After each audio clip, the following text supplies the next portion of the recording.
Hello everyone, আসসালামু আলাইকুম। সবাই কেমন আছেন? কিছুদিন আগে আমি কিছু গাছ কিনেছিলাম। গাছ আমার এত পছন্দ, আমার ৩ টা বারান্দা আ পুরা ভরা শুধু গাছ। বাট গাছ আমার অনেক পছন্দ। আমি অনেক পছন্দ করি। এটা আমার পুরা ফ্যামিলি মেম্বার সবাই জানে। সো এই দেখেন কতগুলা গাছ কিনেছি। জানি না কেন জানি সব গাছ মরে যায়। এজন্য আমার অনেক বেশি গাছ কিনতে হয়। দেখা যাচ্ছে মরে যায় আবার কিনি। এই তো আবার কিছু গাছ আছে যে এখনো ঠিকঠাক আছে আল্লাহর রহমতে। তো যাই হোক দেখেন আজকে অনেকগুলা গাছ কিনলাম। এটা হচ্ছে থাই পাতার গাছ, তারপরে পোলাও পাতার গাছ, অনেক ফুলের গাছও কিনেছি, ডালিয়া ফুলের গাছ, আরও ২-১ টা ফুলের গাছ কিনেছি, আমি নাম জানি না।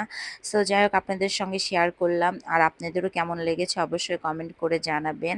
এটা অনেকদিন আগের ভিডিও বাট আপনাদের সঙ্গে শেয়ার করা হয়নি, এজন্য শেয়ার করলাম। তো যাই হোক এই যে এই ফুলগুলোর নাম আমি জানি না। কেউ জানলে অবশ্যই কমেন্ট করে জানাবেন। তো এখনকার মতো ভিডিওটি এ পর্যন্ত কি আল্লাহ হাফেজ।